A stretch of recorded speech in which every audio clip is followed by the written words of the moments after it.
It was a bright and peaceful morning when I woke up to the sound of birds chirping outside my window. The sun's rays filtered through my white curtains, giving my small bedroom a golden glow. I stretched my arms and yawned, feeling well rested. I lived alone in a quiet neighborhood with my dog, Max. He was a golden retriever, full of energy and love. Max had been my companion for 3 years, ever since I adopted him from a shelter. We had a strong bond, and he always stayed close to me. That morning, I got out of bed and walked to the kitchen to prepare breakfast. As I sliced some bread, my hand slipped, and the sharp knife cut my palm. A sharp pain shot through my hand, and blood began to drip. Ouch! I gasped, quickly grabbing a napkin to stop the bleeding. Max, who had been lying near the kitchen door, ran to me the moment he heard my cry. His big brown eyes were filled with concern. He sniffed the air and then gently licked my wounded hand. I tried to pull my hand away, but he kept licking it. I knew that dogs sometimes licked wounds, but I didn't think much about it. "It's okay, Max," I said, patting his head. "I'll clean it up." I washed my hand, applied some antiseptic, and wrapped a bandage around the cut. Then I continued with my morning routine. But from that moment, Max started behaving strangely. He wouldn't leave my side. Wherever I went, he followed me closely. If I sat down, he rested his head on my lap, his nose close to my bandaged hand. At first, I thought it was cute. "You're worried about me, aren't you, Max?" I said, scratching behind his ears. But as the day went on, his behavior became more intense. He refused to eat his food, ignored his toys, and only wanted to stay near me. That night, when I went to bed, Max did something unusual. Normally, he slept on his dog bed in the corner of my room. But this time, he jumped onto my bed and curled up beside me, resting his head near my injured hand. I laughed softly. "You're really acting strange today, buddy," I whispered. "Don't worry, it's just a small cut." I kissed his head and fell asleep, feeling comforted by his presence.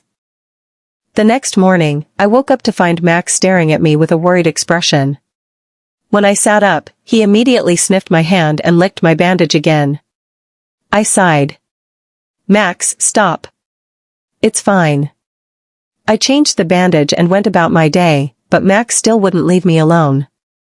I decided to search online to understand why he was acting this way. I typed, "Why does my dog keep licking my wound?" The results surprised me. Many sources said that dogs have a natural instinct to heal. Their saliva has mild antibacterial properties, and they lick wounds as a way to help their owners. But some articles also warned that dog saliva can contain bacteria that might infect a wound. I frowned. "Maybe I shouldn't have let him lick it," I muttered. I decided to call my friend Lily, who was a vet. She answered quickly. "Hey, Emma. What's up?" "I have a question," I said. "Max has been acting strangely since I got a small cut. He keeps licking my hand and won't leave my side. Why is he doing this?" Lily chuckled. "That's normal. Dogs are very protective. Max sees you as his family, and he wants to help you heal. But don't let him lick the wound too much, it could cause an infection." "I see," I said. "But he won't stop following me." "He's just worried," she said. "Give him some attention and let him know you're okay. He should calm down soon." After the call, I sat down with Max and gently stroked his fur. "Listen, buddy," I said softly. "I'm fine. You don't have to worry about me."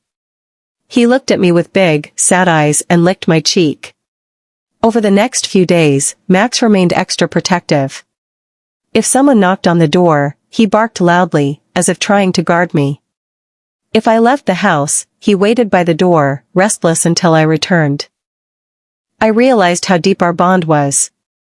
Max wasn't just a pet, he was my best friend. His concern for me touched my heart, and I felt grateful to have him by my side. After a week, my wound had healed, and Max slowly returned to his usual playful self.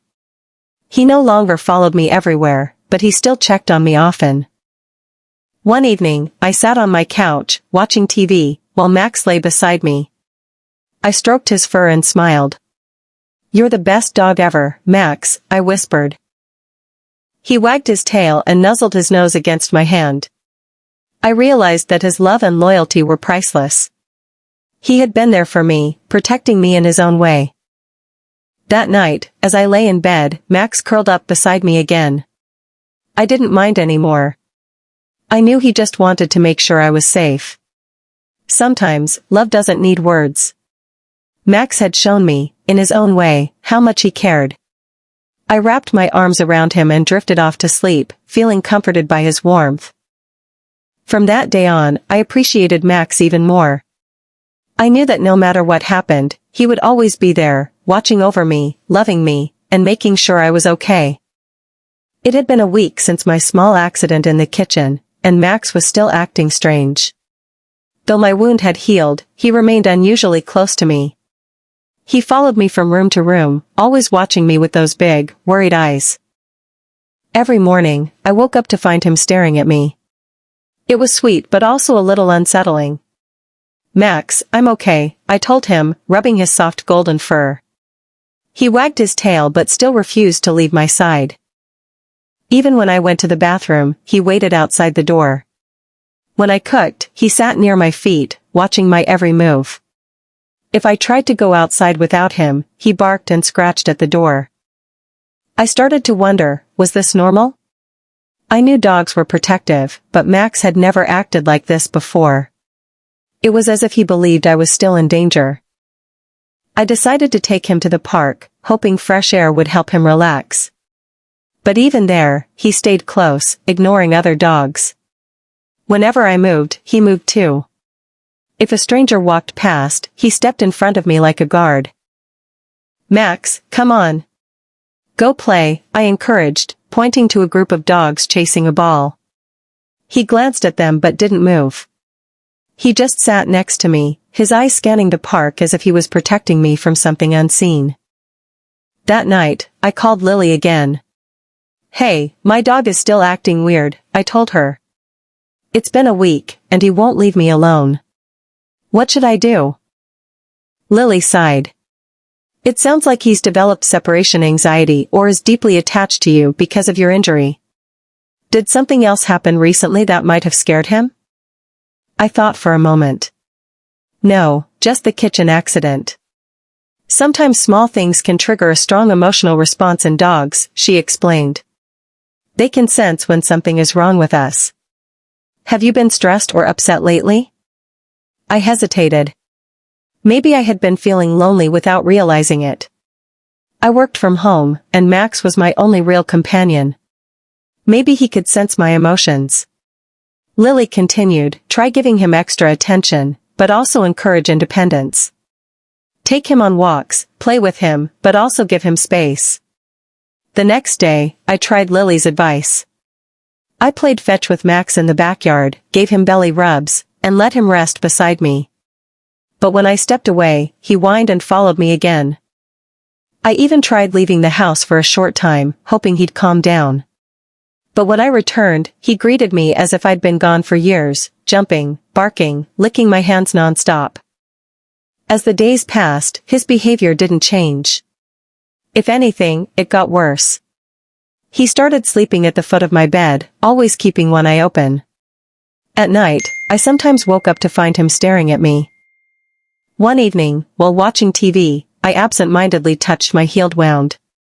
Max immediately perked up and moved closer, pressing his nose against my hand. "Max, it's fine," I whispered.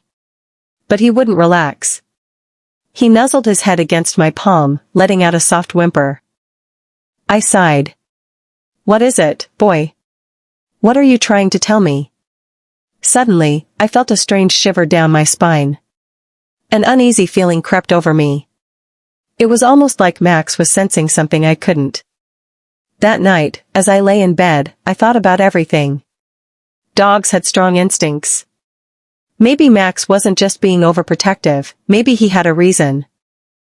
I did some research before sleeping, reading about how dogs can detect illness, sadness, and even danger.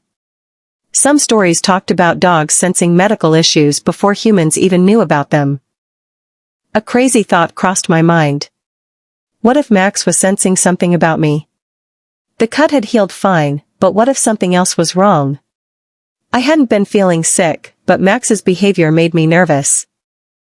The next morning, I decided to visit the doctor, just in case. The checkup went smoothly, but I asked for a small blood test to be sure. When I got home, Max seemed relieved but still stuck close. A few days later, my doctor called. "Emma, your results look mostly fine, but there's a slight vitamin deficiency. Nothing serious, but it's good that you came in." I smiled, feeling reassured. Maybe Max had sensed my body needed care, even if it wasn't something major. "Thanks, doctor. I'll take care of it." As I hung up, I looked at Max, who was watching me with those warm brown eyes.